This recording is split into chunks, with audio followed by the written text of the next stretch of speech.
So tonight our lecturer is Mike Mossman, and he is our Badger History Group president. And I think last year when he did a lecture on propaganda in World War II, if you remember that, and I introduced Mike as the Leonardo of Leland because he didn't know, I don't think he knew what he wanted to be when he grew up, so he just became everything. And so today you might have heard him on Larry Mueller show talking about the lower Wisconsin River and woodpeckers and fish and things like that. And tonight he's going to talk about the Badgerlands, and who better to do that? It's been decades now. He's been wandering around doing his bird surveys and small mammal surveys and exploring old homesteads and things like that. So these lands have a very rich history and lots of layers to them. And Mike is perfect one to share that with us. So uh, come on up. Gee, thanks, Dan. Um, I'm going to want to get right into this because there's a lot to cover. And as I was putting it together, I go between feeling overwhelmed by how much there is to cover on the history of Badger's land and just being really happy to be here and working on it and to be anywhere, I guess, but especially here. Um, One thing I want to introduce first off is that if we can spend enough time with the land that we feel related to it, and we feel that we're kin with the land, I think we definitely learn to love it. We learn to receive from it and give back, and it's a whole different conversation about the land. And that's definitely how I feel about Badger, and many people do. And I encourage anyone who's interested in Badger at all, to spend some time out here because actually being on the land makes a difference. I also want to give credit to all this zillion sources that I rely on. There's Ken Lange signing in one of his many books. I rely on Ken's great knowledge that he had and that he wrote down. Thank goodness. We also have Rob Nuri up here impersonating a land surveyor, and Rob's another source of information that is someone who knows land survey records forward and back and help us to understand what they mean. That picture of Ken could be Ververlin sitting there, Earhart Miller, or Ori, or many people. Thanks to everybody. I also want to put in a plug for the Exploring the Badgerland app, the interpretive app that we've had out for a while, and it's sort of floundered a little bit. We're upgrading that and redoing that this spring. So hopefully by summer that'll be back online, and something that you can use to be out on Badger and to learn how to read the landscape by being there. So start off with the big picture. We are kind of at the nexus of three different landforms in Wisconsin, three different geographic areas.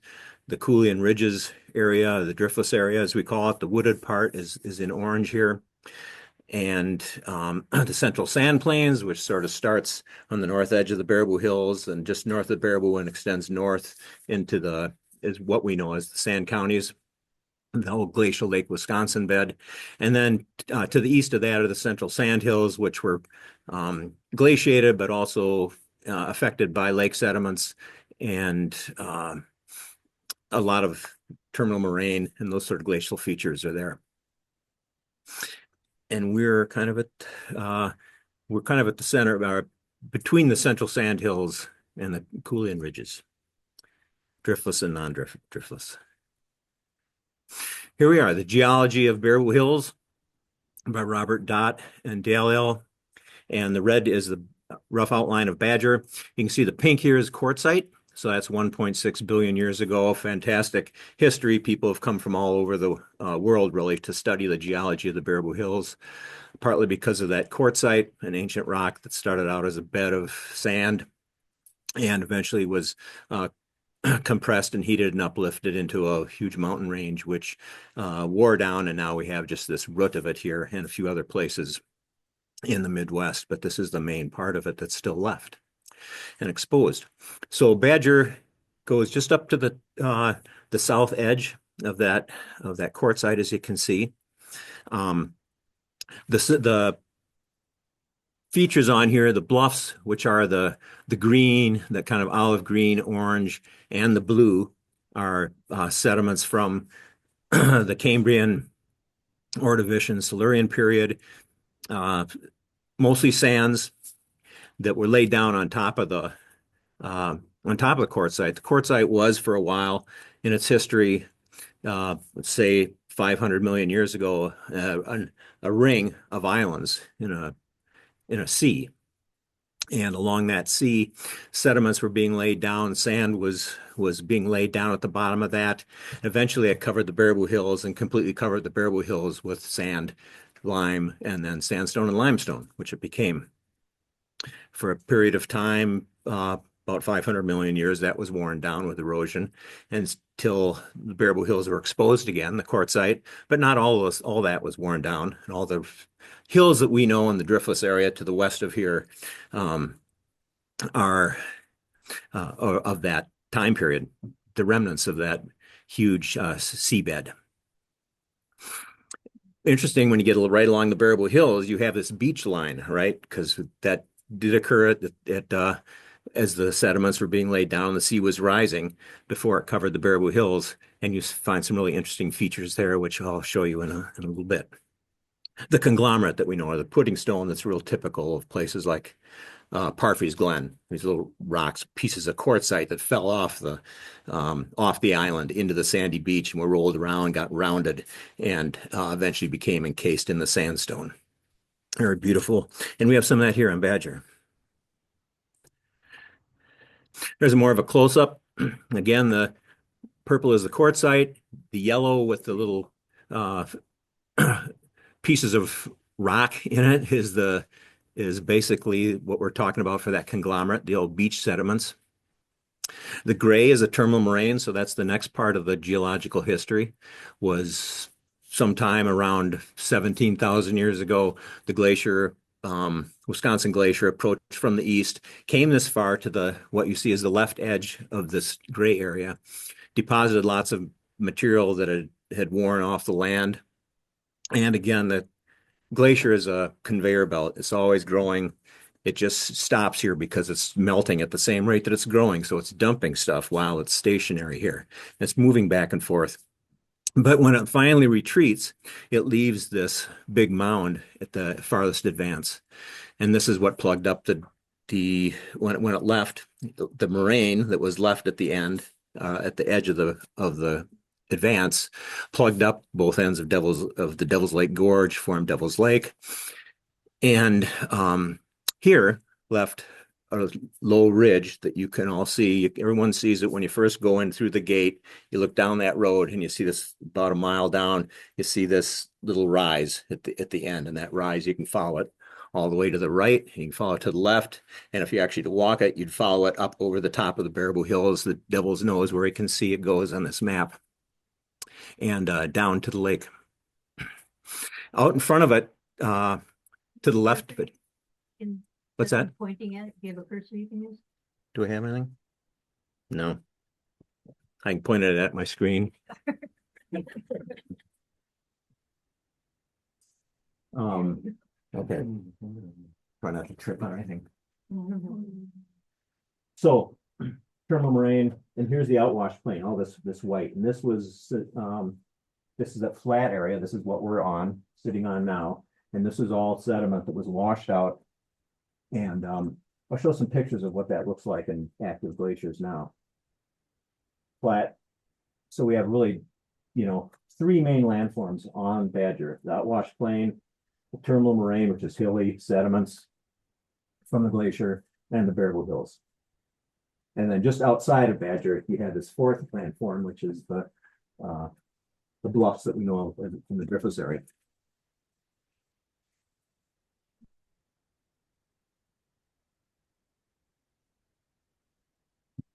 So where can you see this stuff today? Here's quartzite. You see quartzite on the Sauk Prairie State Rec area, only about one spot. And that's up. You can see on the map where it says quartzite on the right, way up by the mouse ears, badger. There is a rock outcrop there, and there was a little glade on top, and this has mostly been covered up with vegetation in the last 50 to 100 years. But it would have been an open cliff before that. To the left on as a picture, the Greer picture is some of the quartzite that's exposed on the Ho-Chunk land, and this is probably the highest quality natural area on Badger. It's super, and that's up in the Pine Glen area. Then that Cambrian beach that I was talking about, as the sea was covering the Baraboo Hills, if you're familiar with the water reservoirs up in the mouse ears, we'll show it on the on the map again. Just north of where that quartzite outcrop is, when they dug the rock and when they dug out the side of the hill to put in those reservoirs, 10 million gallon reservoir between the two of them, they cut through the edge of the quartzite and they expose these rock faces that you can see here. On the left, you can see there's quartzite. It's kind of hard to tell, but if you were up there, you could tell, and you could touch it, you could tell. The hard quartzite on the bottom, very angular rocks, then about 2 feet of broken pieces of rock, and above that, sandstone. So what this is the old quartzite island on the bottom, the pebbly, rocky beach, and then the pure sand that was on top of it, because by the time the ocean got up to that level, the shoreline was way back, right? Okay. On the right, in this same outcrop, you see this big chunk of quartzite, and there's sandstone on the left, sandstone on the right, sandstone on the top. And the rock itself, if you could get there and look at it, touch it, you'd see there's all these pock marks on it. This is a very, very hard rock.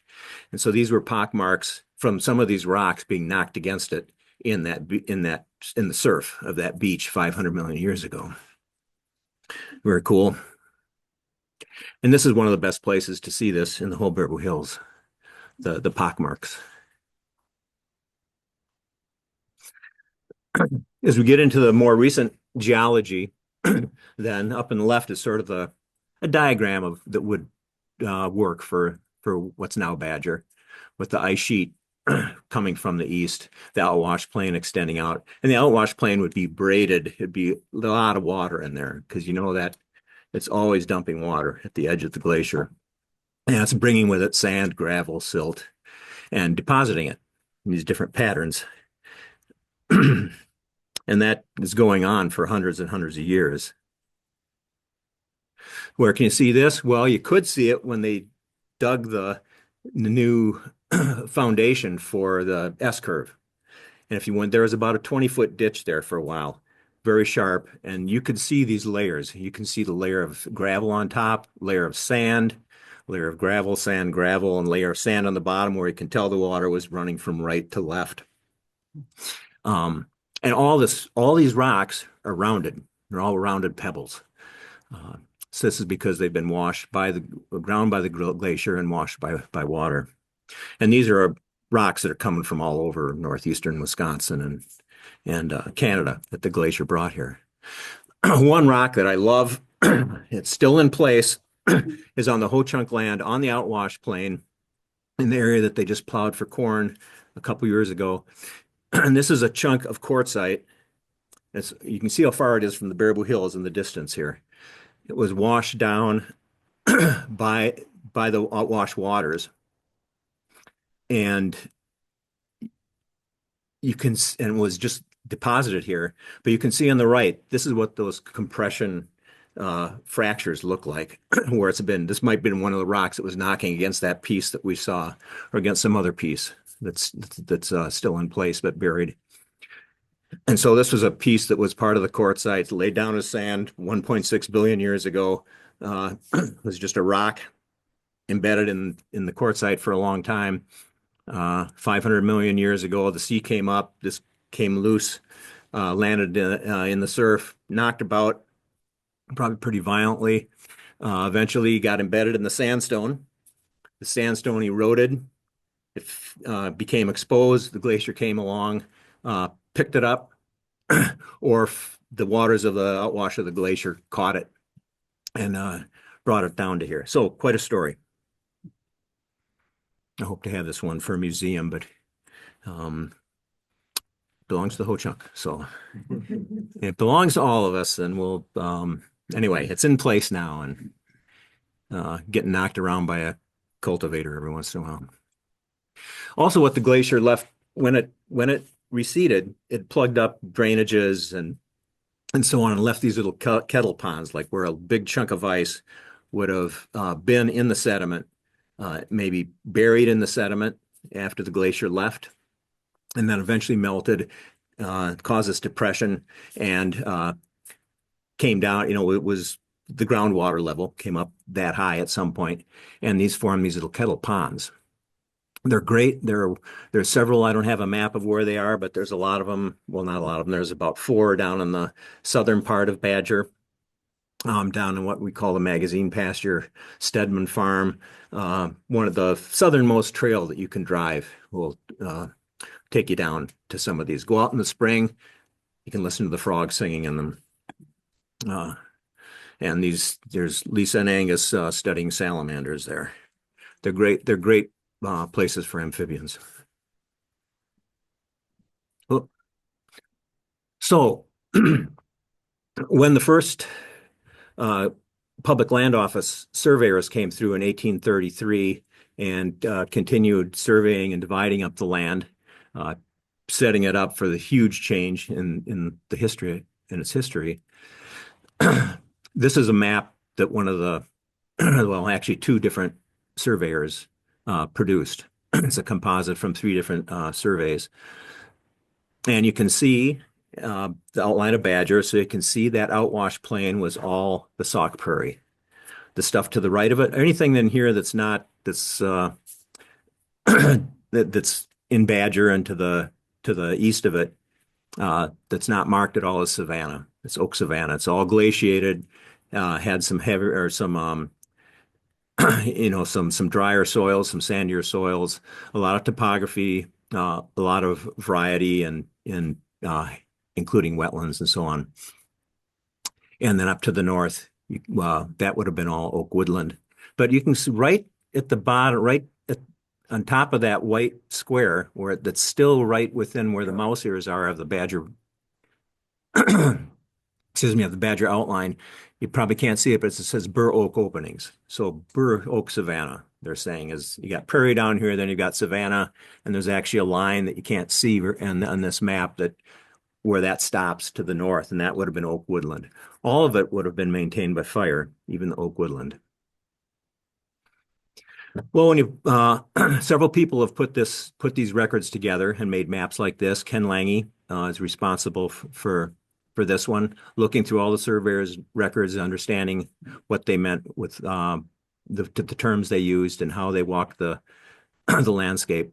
And so you can see the yellow is the prairie, the outwash plain, basically, on Badger, and other patches of prairie in the landscape as well.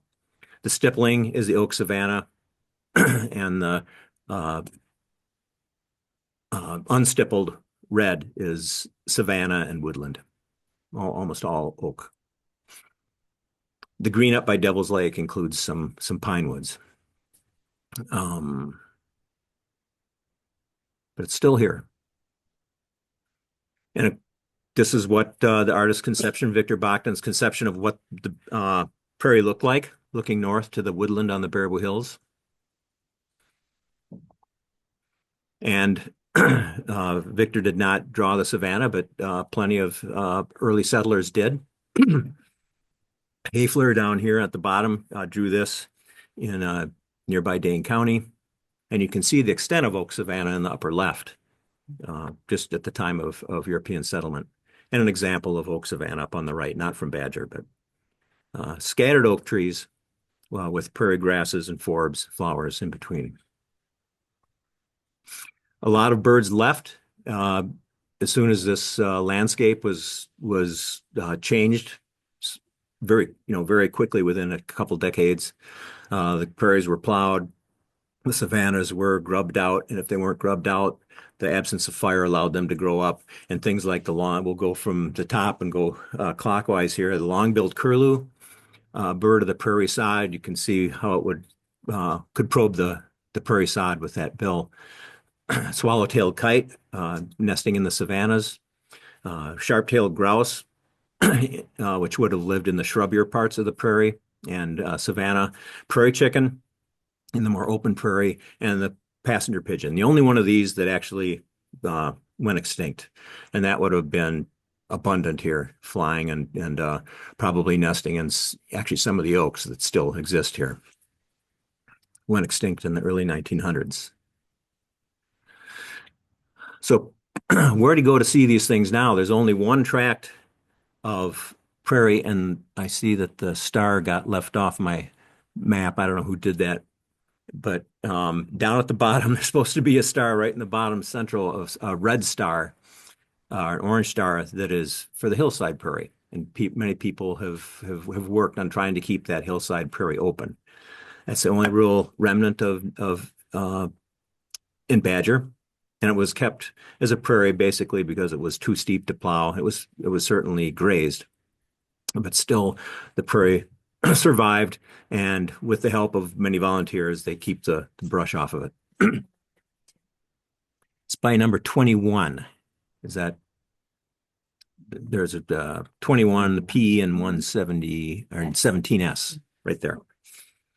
The other ones are all restorations that have been done. Some were done when the Army was still here. We'll talk about that in a second.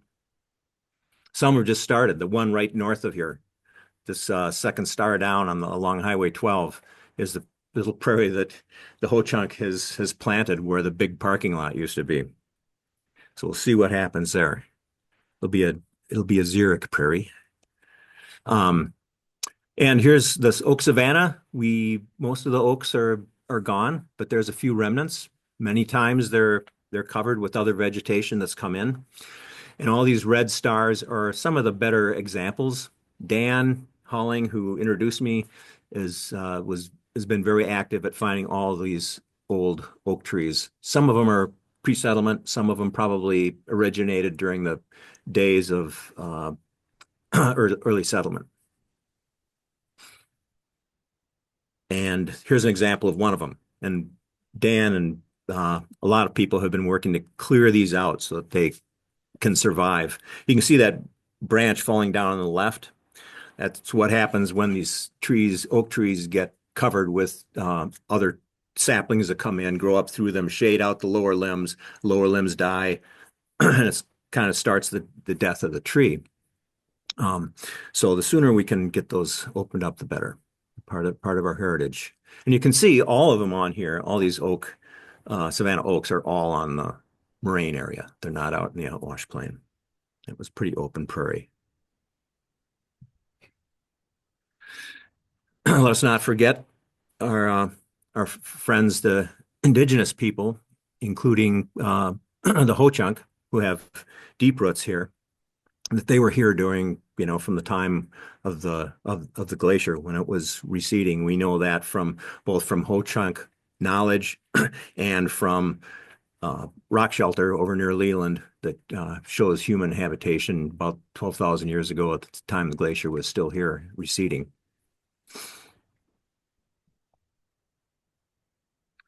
And they're still here, never left.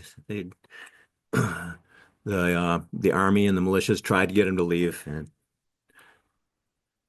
they wouldn't. And remember, they have a very active presence at Badger. It's one of the great things about Badger, thanks to them having gotten some of their land back after the army gave it up.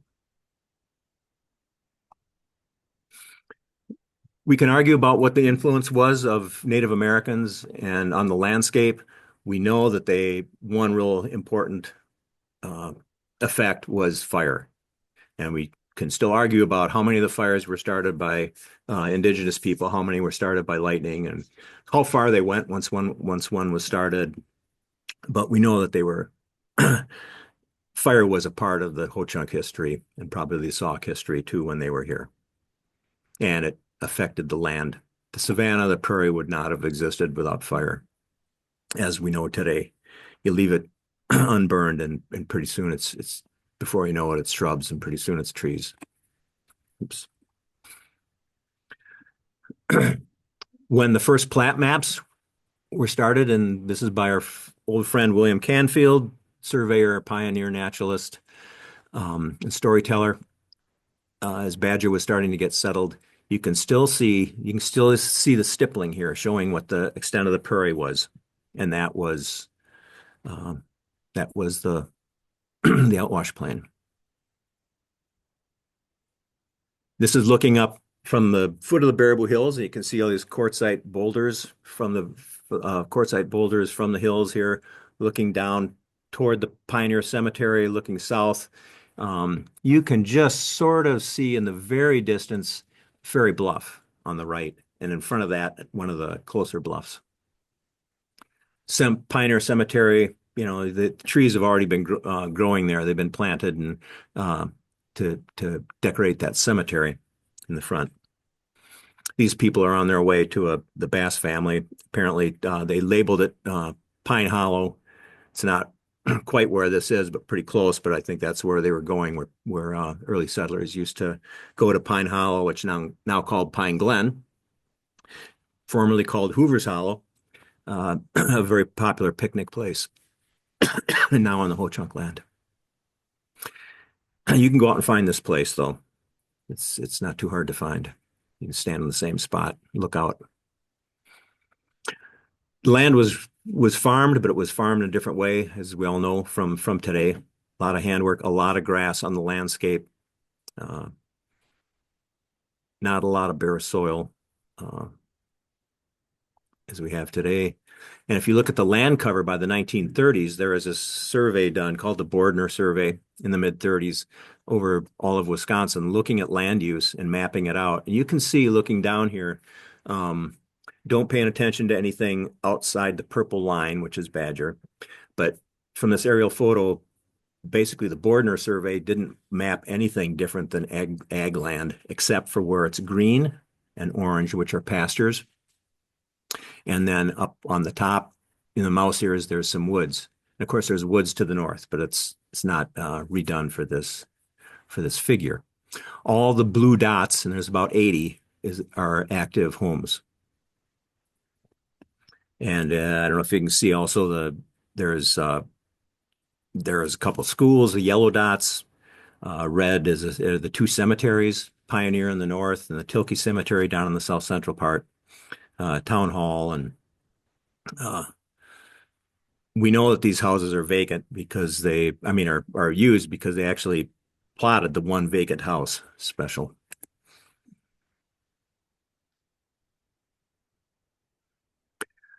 We know that land use through this time, we know something about it. We know something about the wildlife, mostly from anecdotal observations. We know that by 1942, when the Army came in, we know from some surveys that a mammologist did who was working on a project over across the river with Leopold and his students called the West Point study area or the Prairie to Sac study area. He came over and sampled mammals. And we know, for example, that he found this mouse up on the upper right, the prairie vole, to be abundant. And now it's become a very rare animal in southern Wisconsin and may get listed as a threatened species. We still have it at Badger.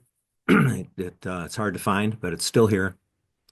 And lots of grass. And these two pictures on the bottom are, artist conceptions of other places. But what some of Badger might have looked like, maybe not so much grassland, but that's an upland sandpiper that likes the open expanses. They were here. We know some of the birds that were here. I do because of George Knutson, who was the head naturalist, died about 20 years ago or 30 years ago now. And his father was the assessor that came out for the Army and made assess the value of these farms before they were sold. And George came with him at least once, and he told me there were white-tailed jackrabbits and prairie chickens.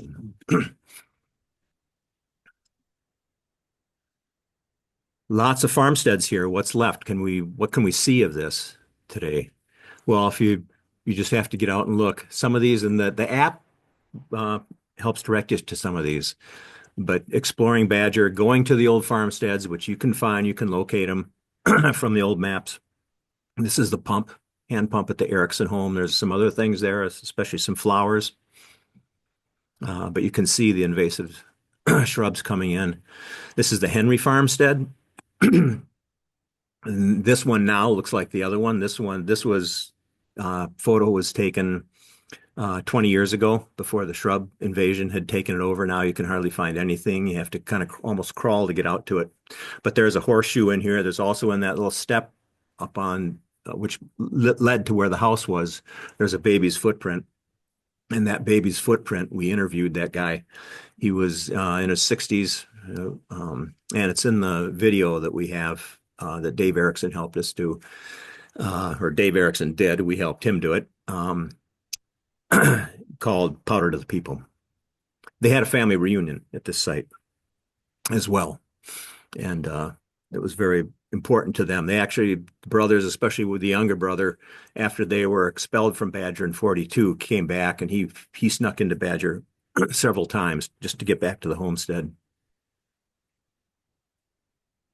This is a Huber farmstead, and this is one where you can look at the foundation and see that when you get farther than this from the Baraboo Hills, all the stones in the concrete are glacial, rounded glacial pebbles that come from, somewhere to the northeast, like the stuff like the sand pits and the gravel pits mine along the Wisconsin River and so on. But if you get closer to the Baraboo Hills, a lot of the rocks are quartzite. And the Huber farmstead has both.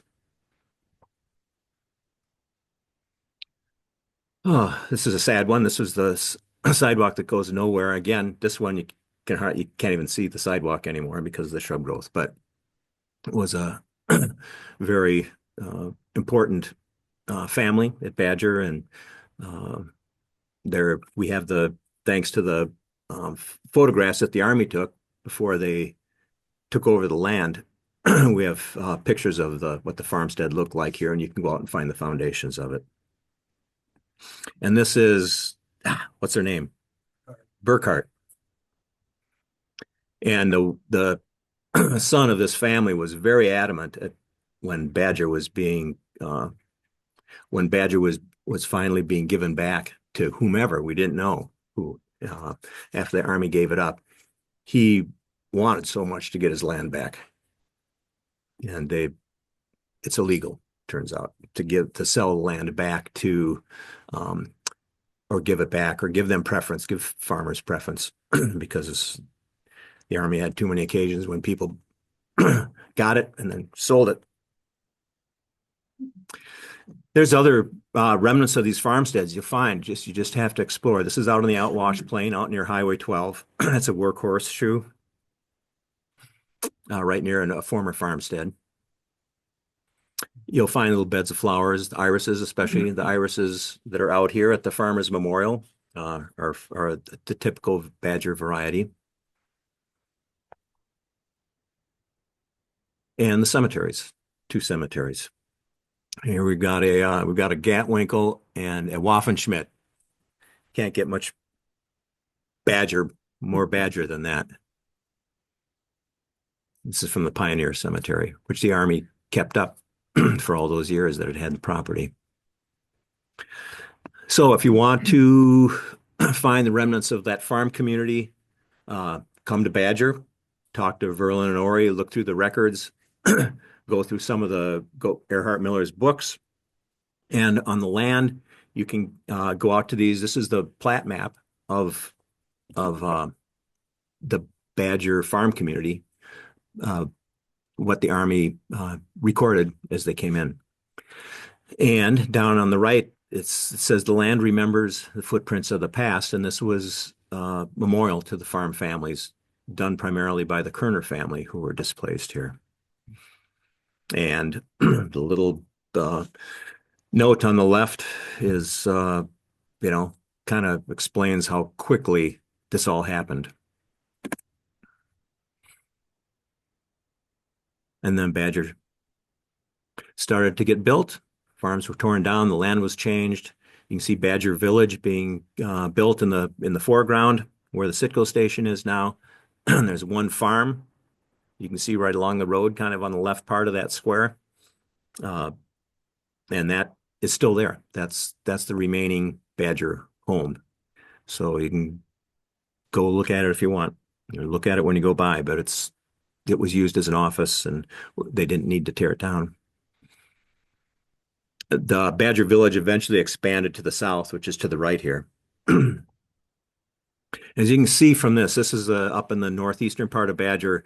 A lot of the land was moved around. You're not going to go out and find prairie soil, topsoil, almost anywhere.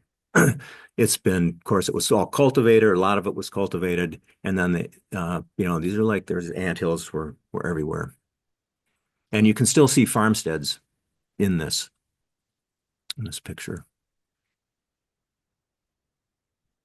This face is south. We're facing west here, along the Baraboo Hills is on the right, the south, and you can see the Baraboo Hills extending into the distance. So the roads that go into the distance are going straight west. Same area, and this is the TNT area that's being built in the foreground, which was demolished probably soon after this picture. They got partly constructed and then realized they didn't need to. They could make it better somewhere else.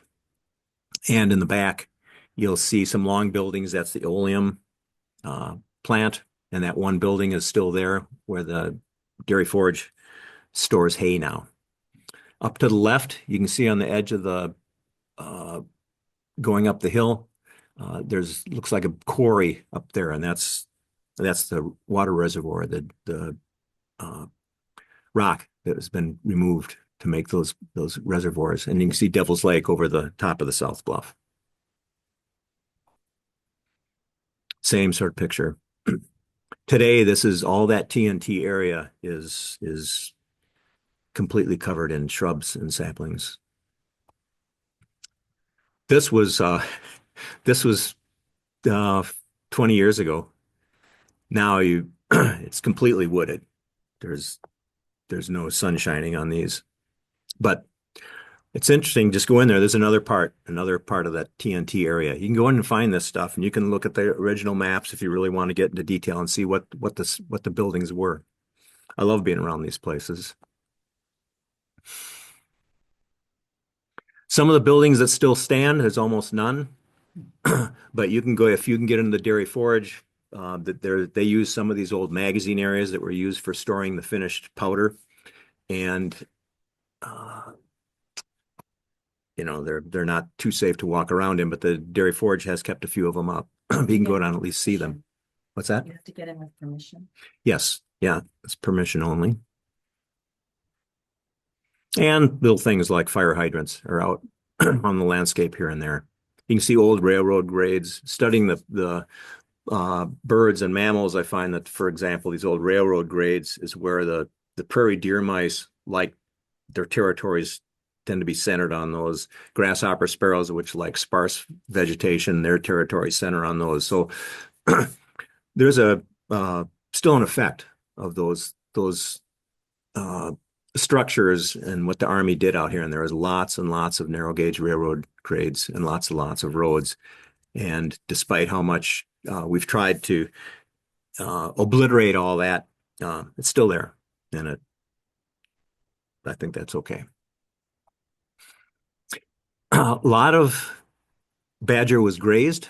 I mean, a lot of the area was grazed, a lot more than what those Bordner surveys said. Those are more like permanent pasture, but I think it was very common to have small pastures or to have tracts that were grazed and maybe also hayed.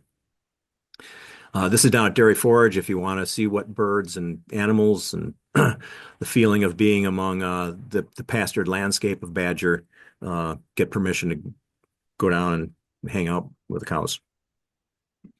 Here's this upper, looking the other way from the we're looking at those reservoirs. You can see these two reservoirs, kind of squarish, have been built. You can see on the left is a cut. That's where the that rock formation I was talking about was exposed, is on the left part of this. There's another really neat rock up there as well, near the point of and on the right edge where they didn't actually dig out the the ground there, and it's a rock that had been laying there since before the glacier was there, and the glacier edge of the glacier came to about here,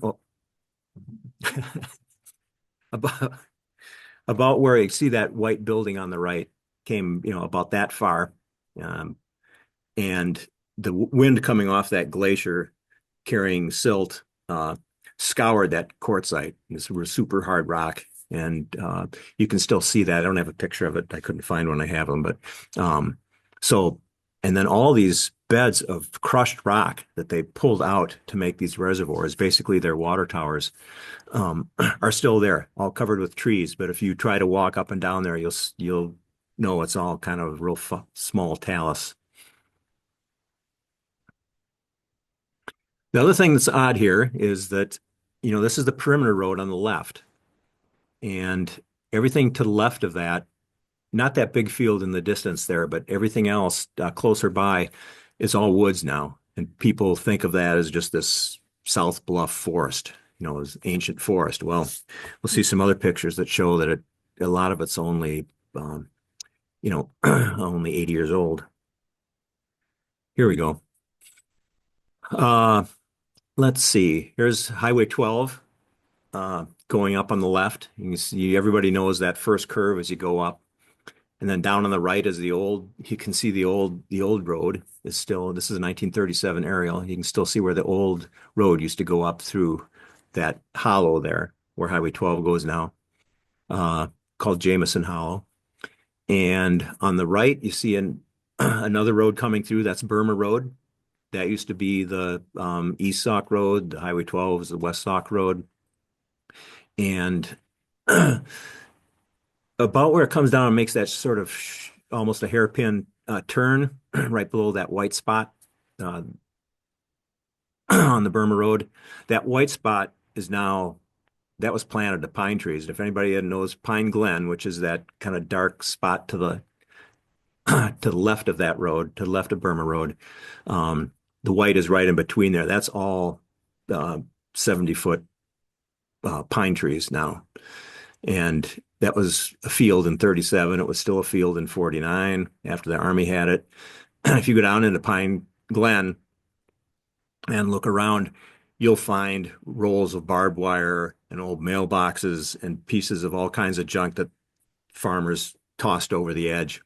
They could just drive to the edge of the field and toss it over. You can see right where they threw it down, because there's kind of a trail of stuff going down still today.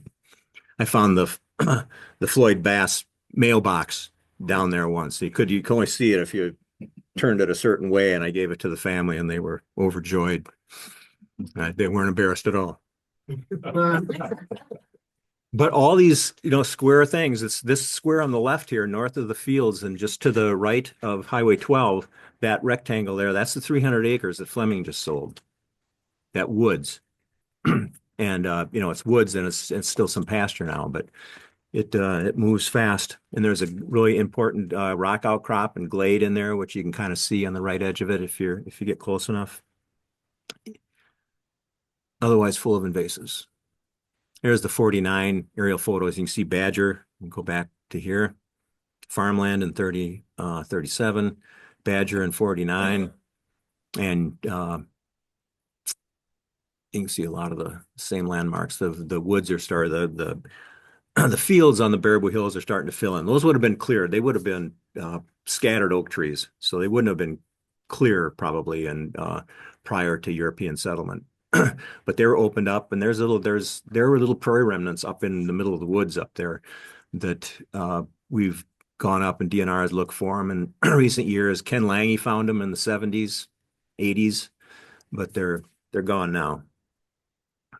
But they were left over from those days when it was open. And I mentioned the cattle again. Not only were the farmsteads was there a lot of grazing on the land then, but when badger was here, and especially uh, after Vietnam War ended, uh, it was a lot of it was grazed, and it was great for grassland birds. You can see this is a photo from I think 98, and it shows the magazine pastures looking north down at the south end of Badger. The south boundary is just about underneath the airplane. On the right, you see this flat area with three little uh, pipes coming out, going to a little square. That's where the Army eventually, when they dredged Gruber's Grove Bay the first couple times, they put the sediment into a huge bag on that area that would let the water seep out, but not the contaminated sediment. And there's a mound there now of that, one of our legacies. But as you can see, there's a lot of grassland when the Army was here, and this was taken again when the Army was about to, when it's starting to change because the Army was letting it go, but all the buildings were still here, and meadowlarks were singing on. You'd hear meadowlarks, which you usually just hear in kind of open grasslands. You'd hear them echoing off the Badger buildings. It was odd. About this time when the Army started taking over, there began to be, after World War II especially, there began to be these really intensified farming practices. And I won't go into it, but lost the grass eventually, and we got a lot of cultivation, and grassland wildlife deteriorated. And I won't go into this either, but you can see, if you look, this is from Wisconsin statistics for ag land from 1830 to 2012. If you look at the stuff that's yellow and all the yellow, gray, purple, and blue on that 1831, those are all native habitats. And you can see how you can just follow that yellow block and see how those deteriorated and were pretty much gone by 1978. In 2002, there's a little bit of a yellow line there, but that's the loss of our native grasslands and savannas, and then the other habitats represented by different colors that took their place, and how in recent years, even the blue, which is the pasture, and the grass hay, which is the brown, have disappeared, and ag land open land has declined, and now it's only that little bit, and you see bracketed there. That's the stuff that grassland birds can live in. So I show this because this is a landscape that was happening around Badger. This is the changes that were happening. And at Badger, even though the farmland was taken over by this huge industrial site, because they grazed a lot of it, we end up having these great remnant bird populations, probably sort of similar to what was here in 1942 when it was still farmed. Army comes in, we have production areas. Every production area has something going on in it, and different sort of history ensues. People are kept out. You also have the contamination, which I won't go into. Would be a whole another thing to talk about. We had Joel talk about that. He knows a lot more. Joel Jansen from Spec Pro. Landfills. Grassland was planted on these sites that were contaminated. This is one of the deterrent burning ground. This is one of the sources of groundwater contamination at Badger. They worked on it, try to decontaminate as much as they could, including injecting bacteria into the soil, etc., and then covered it with grass, and don't want to have roots in. They don't want to have tree roots in there. They don't want to cultivate it. They just want grass, and this is a great place for bobolinks and meadowlarks. So, not a planned wildlife site, but we'll take it. And I want to give some kudos to Dave Fordham, who is many of you knew, who was the commander's representative, civilian Army guy, at one of the buildings with some of the Badger irises there. I think they were planted there since the plant, but they could have been left over from one of the farmsteads. And you can see the windows are broken, and at this time when many of us were working at Badger and the plant was not being cared for anymore. It didn't take very long for it to start looking like this. And a lot of the people that worked at Badger were kind of embarrassed by it. And for Dave, he was sort of not happy, even though he was not a rabid pro-industrial or a pro-environmental or anything. He was kind of in the middle for a lot of things. And, this was people took great pride in keeping this place up and doing good work. And here's Dave, kind of the other side of Dave and the prairie. And Dave encouraged the establishment of several prairies on Badger. And very grateful for that. This is out in the Fordham Prairie, out along Highway 12, north of the parking lot and just up that way. Here's another Highway 12 site. So this was happening while the Army still owned the land. This is the southern one along Highway 12, down by the historic marker. And then you can see its bit was burned. And it's a pretty nice prairie, needs work all the time.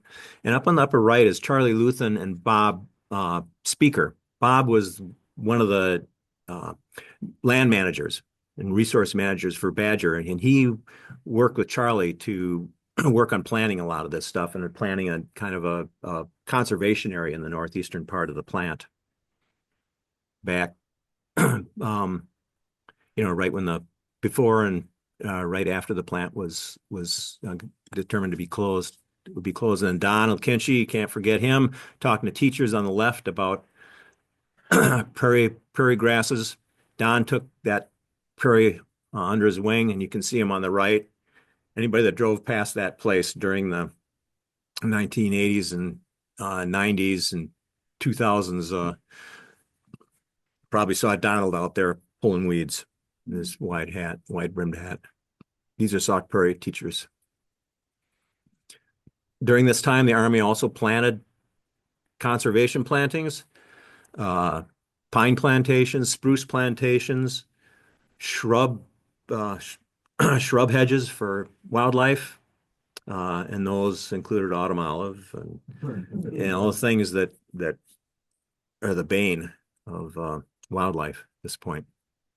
But this is a map. If you get I can share this map if anyone wants to look at it. You can see where these things were planted and how many thousands and thousands and thousands of stems of some of those shrubs. A lot of walnut too. And walnuts, yes, a lot of walnuts.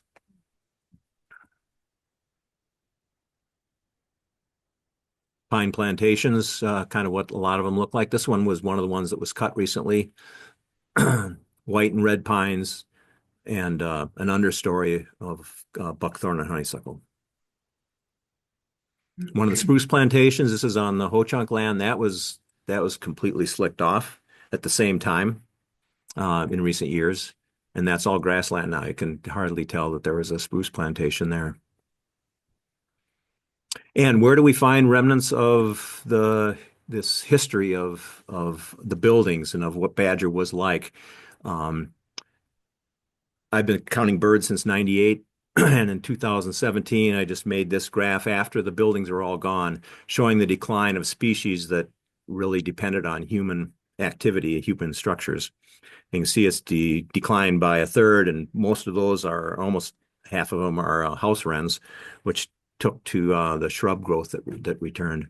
Red-headed woodpeckers disappeared because they were all over in the utility poles. There were so many utility poles and steam poles and red-headed and pasture, perfect for red-headed woodpeckers because they like to feed down on the short grass and nest and hide things in the crevices of the utility poles. But you can still see a few of these around in the buildings. There's some cliff swallows that still nest in a couple of the just little remnant populations of 10 or 20 maybe total at Badger. On a couple of buildings, and barn swallows the same. Most of the other ones are gone. Badger's demolished. More and more grass, less and less structure. We have the whole landfill, which some people have, it's all capped.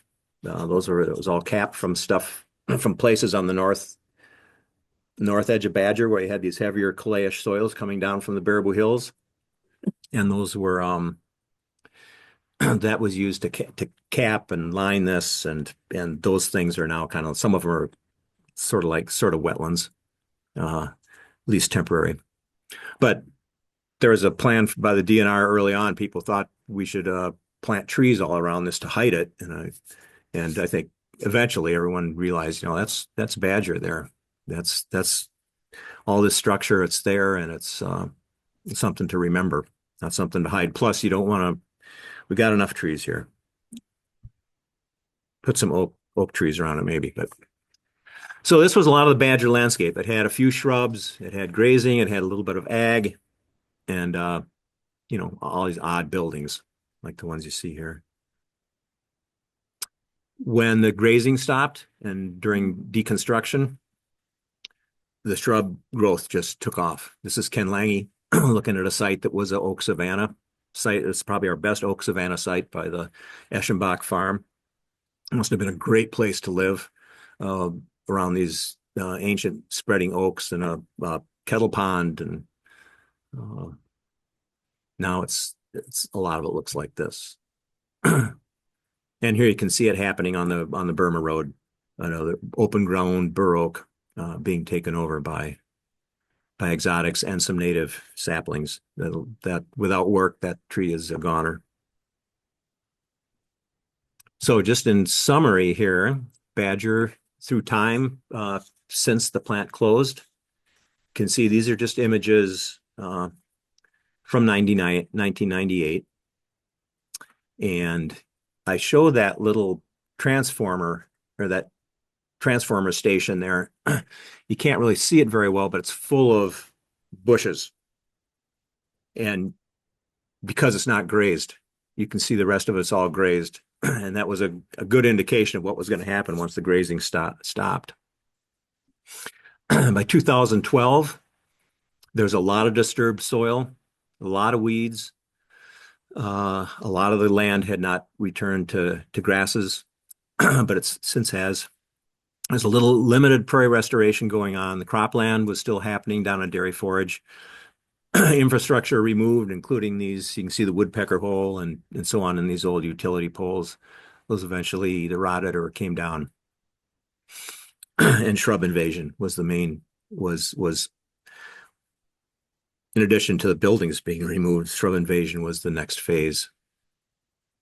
In 2017, Ho-Chunk had the land for a couple of years, started burning. You can see in the upper left the effect of the burning and this more lush vegetation coming on, and starting to create this vast grassland again, where it had been the single base powder production. And there's a difference in how it looked for about, it's a similar view in 98 and 2015. As you can see, buildings have disappeared. Woody vegetation is coming in.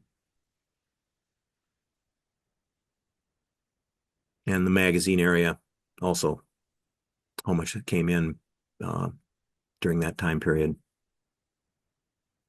You can see down in the lower right, near the lower right corner here, is that area where the dredge spoils were placed, and it looks like a little lump, kind of a low lump covered with grass that's having been planted over. Reuse plan started in 2001. I won't go into that. Kurt's talked about that recently. He's going to talk about it again coming up at the annual meeting of the Sauk Prairie Conservation Alliance.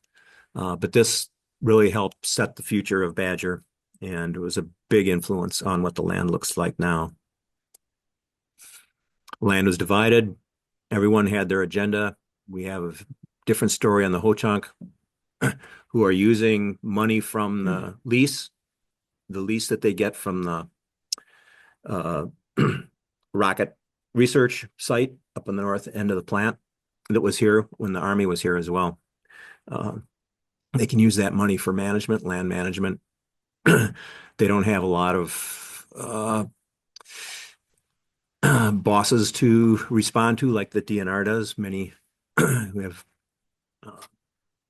many kings that are telling us what to do, and uh, just like the public is, people want different things, and that's where the shrub growth has happened, and that's a whole different story as well that we can talk about with the birds and how management is now being redirected, and the effect on the birds has been an important part of that to make that happen. Oops. So we keep going with this management, and hopefully this is different things still going on, new things happening every once in a while. So hopefully, this program, and if you look at the app, you get out on some of our field trips, and just getting out by yourself and looking at things, you'll see how it pieces together. Invasive shrub control, always can never get enough of that done, but we try always get the money, get the volunteers, and have at it as much as prioritize. Prairie restoration, these are all the three here, the three big pictures are on the Ho-Chunk. The lower right is the hillside prairie, which is still on DNR land and still maintained by volunteers.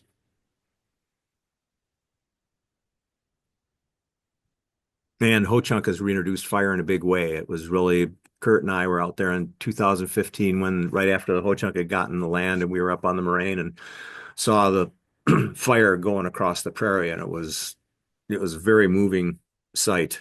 And now every time you see the plume, I don't know if any of you have seen it when they're burning here, they get a lot done in 1 day or 2 days.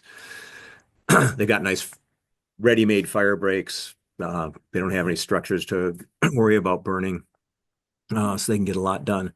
And you see those plumes of white smoke coming up off the prairie, and it's pretty remarkable, not only for the sake of the land, but to see the Ho-Chunk reestablishing this relationship with the land. And down the lower right, there's a site that was in June that had been burned in April. Agriculture still present, and it's not all, those aren't all wildlife deserts. We find the soybeans and the corn, once it gets up, the prairie deer mice love them. Not nearly as diverse as a lot of other land cover that we could have, but it fulfills a purpose, and Dairy Forage is learning good stuff from that, and working increasingly with ecologists about the bigger effect of land besides the effect on the cows. Allison Duff has been a real important part of that, who worked as a volunteer at Badger for years before being hired as their ecologist. Down the lower right is grass hay. This has been something that would have been common on the landscape up until 1942, and for a while after that, because the Army continued to lease it out.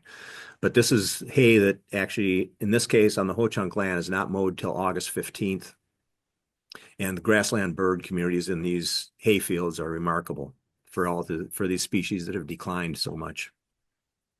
And again, we can talk about that some other time when we talk just about the birds.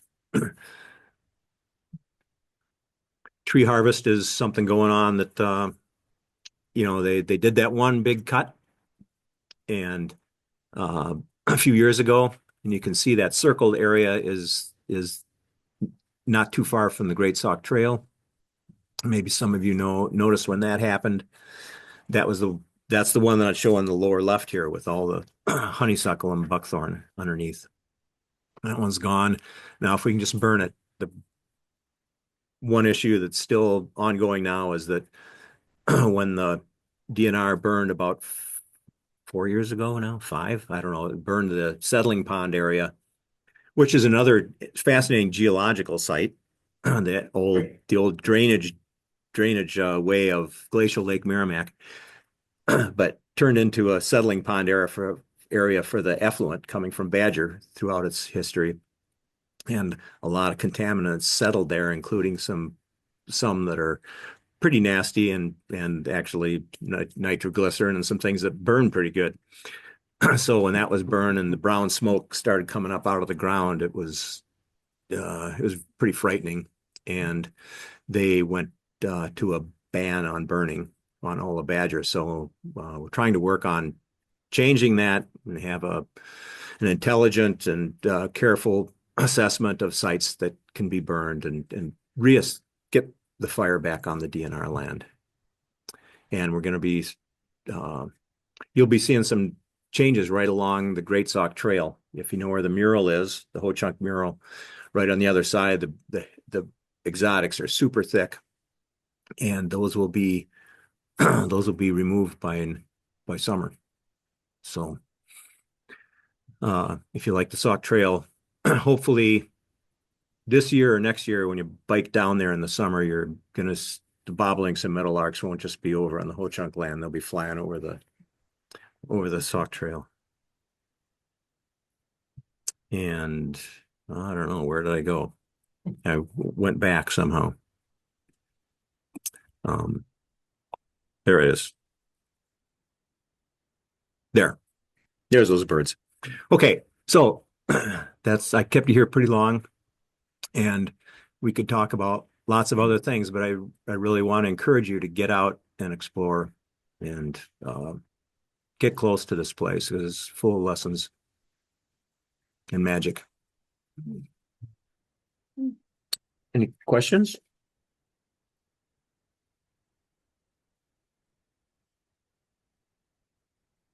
John? I have my own vague recollection of this question, but what is the conventional wisdom about why this site was selected by the Army? Who wants to answer that one? Mike, can you repeat the question? Oh, the question is, why was this site selected by the Army in the first place? Verlin's used to answering that one, but I'll give it a shot. I guess we all are. Well, it had workforce, but it didn't have too many people around it.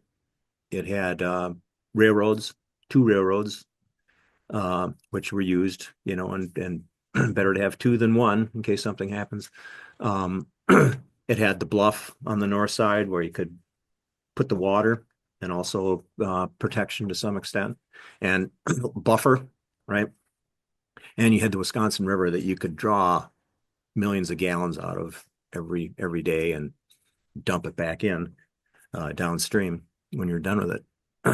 And there's politics involved, but it was, there was the option of putting it up in central Wisconsin where the land was cheaper and not such great farmland like here. But then you have to deal with sand blowing around and creating sparks on metal, and not a good thing in an animal plant. And was there deemed to be excess electrical power from the Sauk County Yes, as well? The power from the dam. Yep.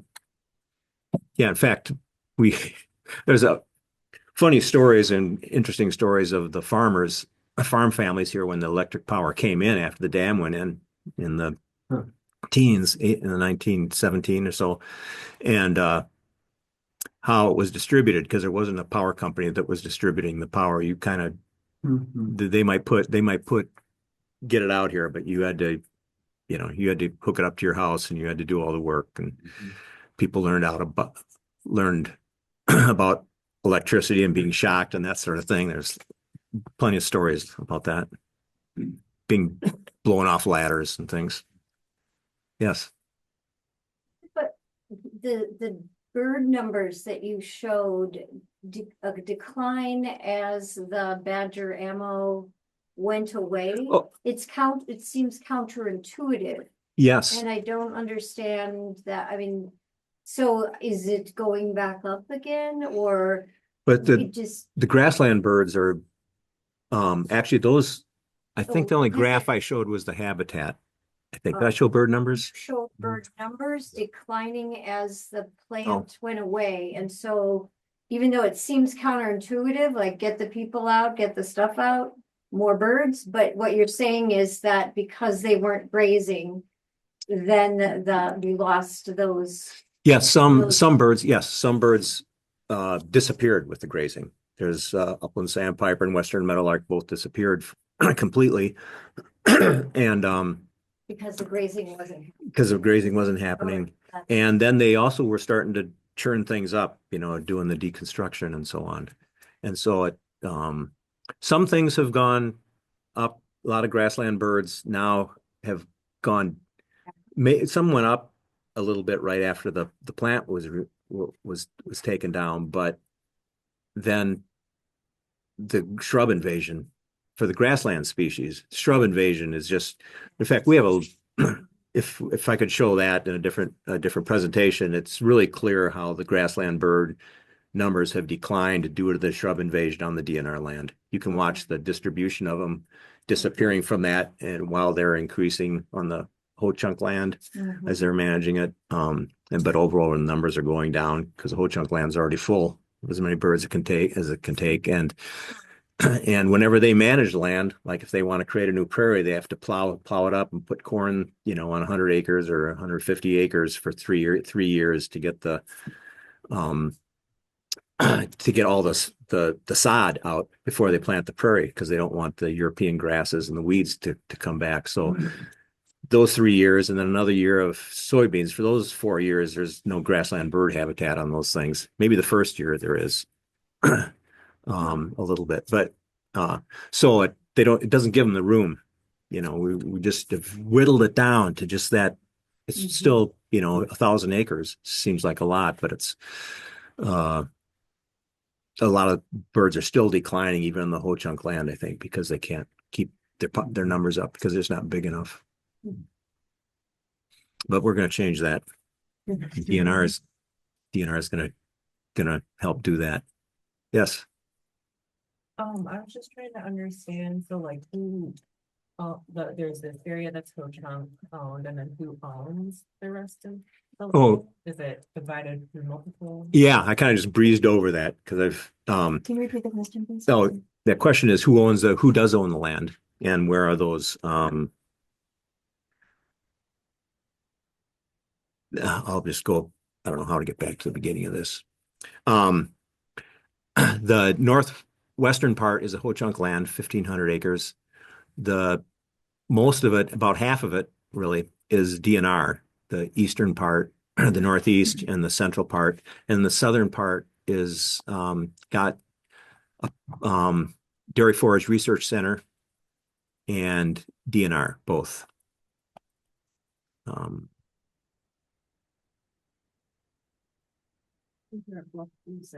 It's on the maps. Any map that you get in the map that I have in here is just basically the same map that's on the wall back there, so you can see that.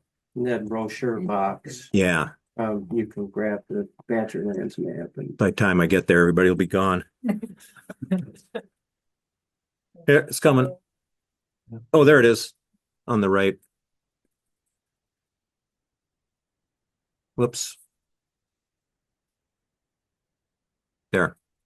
So yellow with the hatching is Ho-Chunk, green is DNR, the pink hatching is Dairy Forage, and the blue down on the bottom is the Bluffview Sanitary District. So they still have a sanitary system hooked up since the days when Bluffview was Badger Village, when it was for workers. And that is, as you may know, where it is down, kind of down near the historical marker. Off Highway 12 is the plant, and then that also serves the sewage from the few buildings here, like this one, and the where the Ho-Chunk owns the old fire station where Spec Pro works. That all goes down there, and it goes down a ditch called Final Creek, and then kind of goes down into where the settling basins were, and pretty much like most water, unless you have a lot of water going down a ditch here, it soaks into the outwash plain pretty well. In fact, most of the water coming out of the bluffs, there's 2 streams that come out of the bluffs, and I think naturally that mostly just soaked into it just disappeared into the outwash. Well, you can see what that looked like when we had that layering of it, where it was cut through when they changed the road, a lot of sand, a lot of rich soil on top, then well drained below. Okay, thanks everybody. See you out there.